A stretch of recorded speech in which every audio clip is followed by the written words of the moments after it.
Hi, I'm Kojo Namdi. Your support is the power behind everything you hear on WAMU, from local programs to national news. Keep this independent service strong with your gift at WAMU.org. And thank you. A lot of lawmakers talk about wanting to root out waste, fraud, and abuse. And then I mentioned that the Pentagon has never, or at least not yet, passed an audit, meaning that it can't fully account for how the money that it's receiving is being spent. Is that still true? That is still true. And it not only has the Pentagon failed its past 7 audits in a row, it was the last federal agency to even manage to complete an audit. So the last federal agency before that to manage to both complete and pass an audit was the Department of Homeland Security in the early 2010s. And so the Defense Department is far behind every other federal agency in terms of its accountability for its spending. And that's really remarkable when you consider that it is also the biggest federal agency. So it has the most money and it has the least accountability. So there could be a lot of waste, fraud, and abuse going on in defense spending, but we just don't know about it.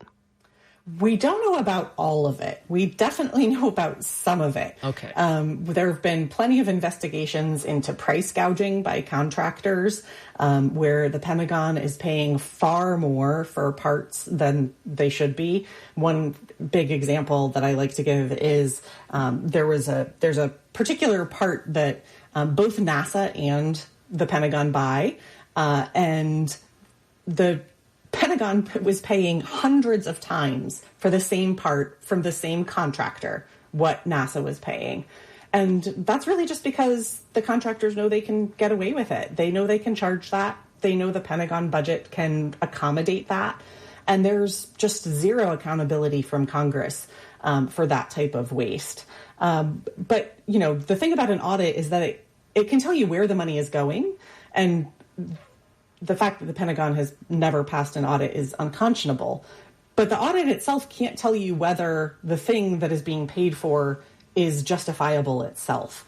And so there's lots of things in the Pentagon budget that are waste in the form of they cost more than they should. But there's lots of waste also in the form of should we even be paying for that thing in the first place? Can I just follow up on that? Because that's a really important point. We have heard repeatedly and most recently from Secretary Hegseth, right, that there has been, in his words, historic underinvestment in the military.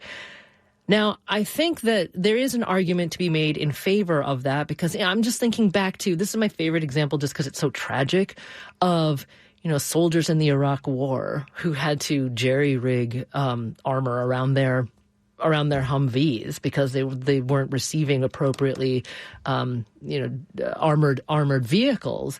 That is definitely an underinvestment in the actual needs of people that we send to, you know, put their lives on the line. But I mean, overall, it's that aside, it's kind of hard to square this idea that an $860 billion budget, a $1 trillion budget, and we don't even know exactly where all the money is going, equates to an overall underinvestment in the military, Lindsay. That's right. And I think it's important to remember that the big additions that we're seeing for Golden Dome or for shipbuilding are not things that would address those needs of the actual troops.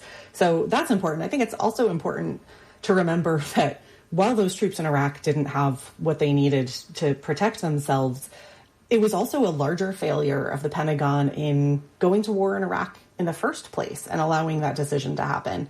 And I think it's always important to remember, you know, the Pentagon has certain needs. Secretary Hegseth talks about readiness, but are these wars that we should be fighting in the first place? And I think that's where the United States often sort of charges full speed ahead into conflicts where we really have no business being. I mean, this seems to be an even more pressing question given the intensity around what will President Trump do with Iran as, you know, the conflict between Israel and Iran escalates. Go ahead. I don't know if you have a thought about that. Yeah, we're all waiting to see whether President Trump will choose to involve the U.S. directly in these exchanges that we're seeing between Israel and Iran, where Israel bombed Iran and now they're going back and forth. And President Trump hasn't said whether definitively he'll be involved or not. whether the U.S. will get directly involved. But, that's a major potential confrontation. And we've only been out of war in the Middle East officially for a few years now. To see us go right back in would just be bad decision making, kind of beyond belief. That to see that we just did that. Most of the country agrees that was a huge mistake. President Trump has said it was a huge mistake. Why would we go right back and do the same thing again? Well, I mean, because we have the largest military in the world. Right? I mean, we spend more than the next 10 top spending countries combined. Is that right? That's right. Yes, That is right. But this is another danger of having such a big military and such a big budget, is that then it's so easy to go and get involved in anything, anywhere, whether it's a good idea or not. Yeah. So let me get back to, so the political question there is intense, right, and urgent. But let me get back to the actual sort of dollars and cents issue. I don't know why, Lindsay, but I cannot get over the DOD not being able to pass, or actually failing its audits, and Congress still giving it more money. Do you have any, insight or advice as to what it would take for the Pentagon to successfully complete an audit? I mean, there is this $380 million in the One Big Beautiful Bill for another audit. Yes. They do need more resources to successfully complete an audit. But they're not close to passing. I mean, you played this in the quote from Colonel Wilkerson. They're not close. They won't pass this year. They won't pass next year. Most recent defense comptrollers have admitted that they're not that close to passing. They try to play up the slight progress that they've made, where, they used to be able to account for less than half of their assets, and now they can account for a little bit more, and they've tried to play that up. But the truth is they are nowhere close.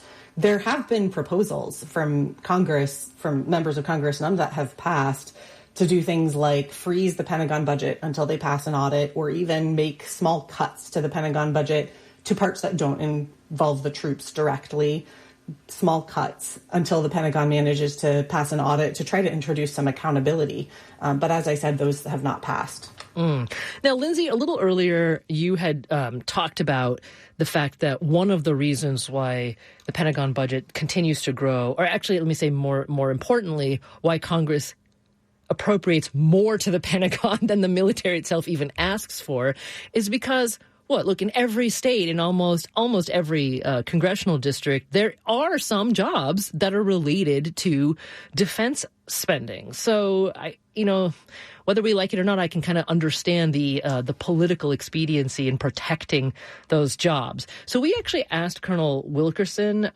about that, about the relationship between the two, and if he's ever seen an example of when defense jobs did go away, and how did that impact a particular district. And he gave us this example, because while he was chief of staff to Secretary of State Powell, his office was charged with reorganizing and cutting some military resources, and obviously that was met with significant resistance from the communities that would experience those cuts.